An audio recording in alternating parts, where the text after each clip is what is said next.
My friends think you're a joke, and honestly, they're not wrong. Chloe said this before her girls' trip, so I moved out while she was gone. She came home to empty rooms and a note that said, "Hope they think this is funny too." If I had $1 for every time Chloe called me safe, I probably could have retired 5 years ago. Instead, I was a 29-year-old senior data analyst, paying 80% of rent on a downtown apartment we couldn't afford, all so she could find her passion. For the last 2 years, I'd been investing in us. I was the rock, the stable one, the one who paid off her $8,000 credit card debt for a fresh start, funded her failed Etsy store selling resin keychains, cooked dinner every night, and listened to her complain about a world that didn't get her. But lately, safe had stopped being a compliment. It had become a dirty word. The real shift started when she fell in with her new friend group, led by Jessica, a nightmare of toxic TikTok trends, high-value men obsession, and alpha energy. My $110,000 a year analyst job, once the bedrock that allowed Chloe to explore, was now a source of embarrassment. I got the first real taste of it a week before her girls' trip, at a pre-Vegas dinner. I was paying, of course. Jessica bragged about her new guy, some crypto bro with a McLaren. "You should get into crypto, Mark," Jessica said, not even looking at me. "I prefer to invest in things I can quantify," I replied mildly. "That's cute. It's almost like you enjoy being on the financial sidelines," she sneered. "You need a man who plays the game, not just spectates," she told Chloe. I waited for Chloe to defend me. She didn't. The look they shared said it all. I wasn't her partner. I was her court jester, the walking, talking ATM who was just a little too boring for the alphas. Thursday night came. Chloe's bags exploded across the bed. She was texting furiously, smiling in that way she no longer smiled at me. "Chloe, we need to talk," I said. She let out a sigh that said, "You are the single most inconvenient thing in my life right now." "You're a buzzkill," she said when I pressed. "Buzzkill?" I asked, my voice dangerously quiet. "You're just safe, predictable, not the one who closes the deal," she snapped. Her words hit like a hammer, and then clarity. She hadn't dumped me. She hadn't even had the courage to dump me. She had just insulted me, confirmed she had zero respect, and left for a long weekend, expecting me to be here like a loyal dog. That was the moment I ran the delete script on our life. I called Sam, got a moving truck, and over the next day, we dismantled the life I had built for both of us.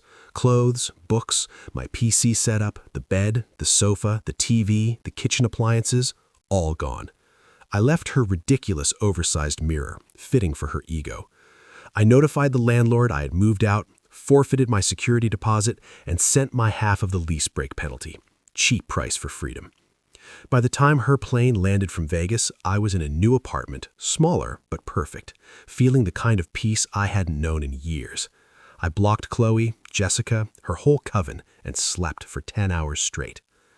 Her return was a disaster. She called 911, claimed a robbery, and eventually the cops and landlord clarified she was responsible for the full rent and penalties.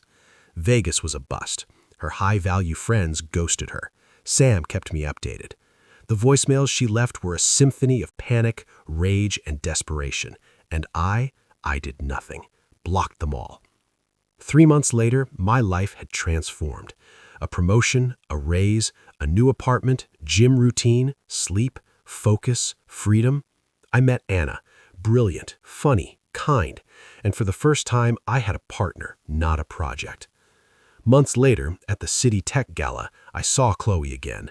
She was working the event as a brand ambassador, a cheap-looking dress, caked-on makeup, forcing smiles.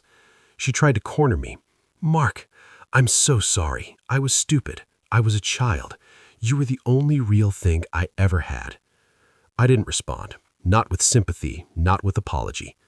Anna slid in beside me, radiant, looping her arm around me. Everything shifted. I turned to Chloe, politely said, "Excuse us. Enjoy the rest of your shift." I didn't look back.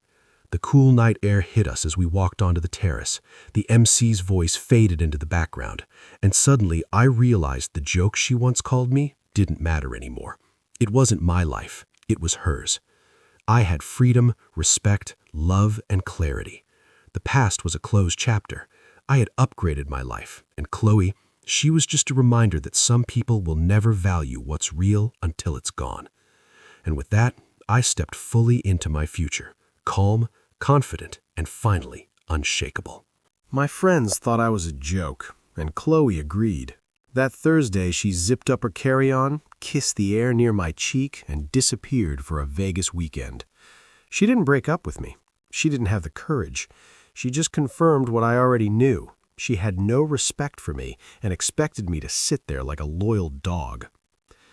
I didn't get angry. I didn't yell. I didn't cry. I felt a strange, liberating calm. It was clarity, sharp, crystalline, perfect. The error in my relationship had been identified. Now, it was time to debug. I called Sam. "You free this weekend? Got a moving truck?" "Finally upgrading that TV?" he joked.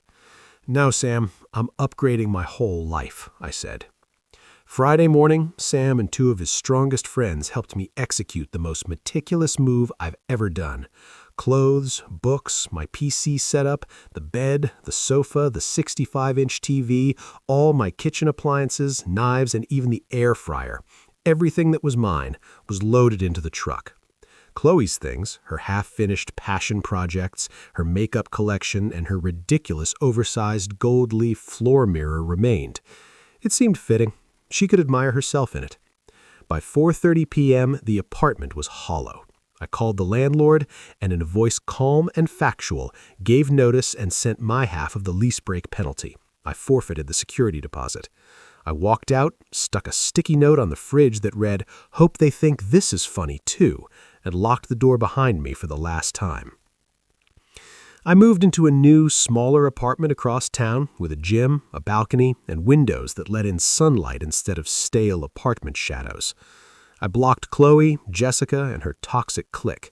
I slept 10 hours straight for the first time in 2 years. Chloe returned Sunday night.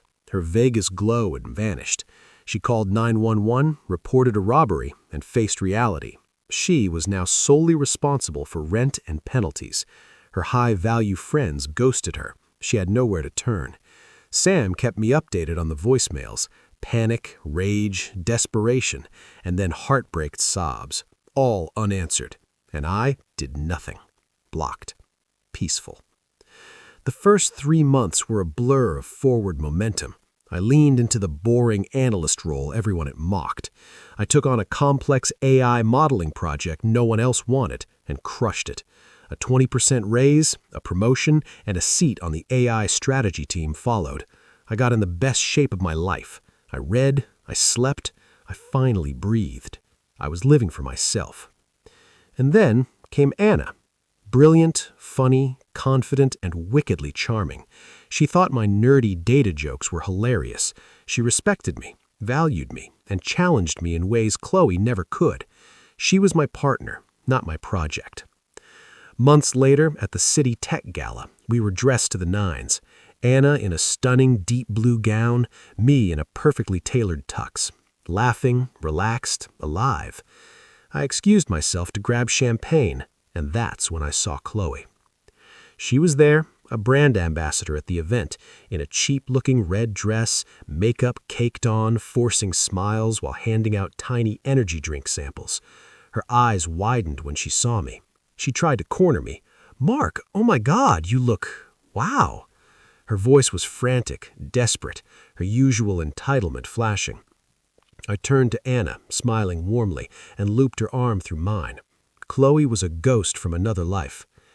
"I'm so sorry, Mark," Chloe begged, her words spilling fast. "I was stupid, immature. Everything I said was a joke. You were the only real thing I ever had. I've changed. I'm in therapy. I can be different. We can be happy again." I didn't respond. I didn't need to. My silence was complete, cold, factual. I looked down at her hand gripping my sleeve. Slowly, she removed it, as if touching something scorching. You destroyed my life and you're happy? Is that it? I'm a joke to you now?" I leaned in slightly, calm, unwavering. "You've got it wrong, Chloe. You're not a joke to me. You're..." nothing to me, just someone who used to live in my old apartment. Her face crumpled, hope extinguished in a second. The person I had loved, who had humiliated me, had become irrelevant. "Hey," Anna said, radiant, looping her arm through mine again. "Everything okay?" "Yes," I said, finally smiling. Warm, real, effortless. Everything is perfect. We walked to the terrace together. The night air was cool, filled with the buzz of distant conversations and clinking glasses. The MC announced the next award, but it faded into the background. I realized something profound. Chloe's joke, her insults, her games, they no longer mattered. They never had. My life had moved forward. I had moved forward. I had freedom, respect, love, and clarity. I had rebuilt my life from scratch and found someone who truly saw me. Chloe was just a reminder that some people will never value what's real until it's gone. And for the first time in years, I felt unshakable. The past was closed. The joke had ended. My life had begun.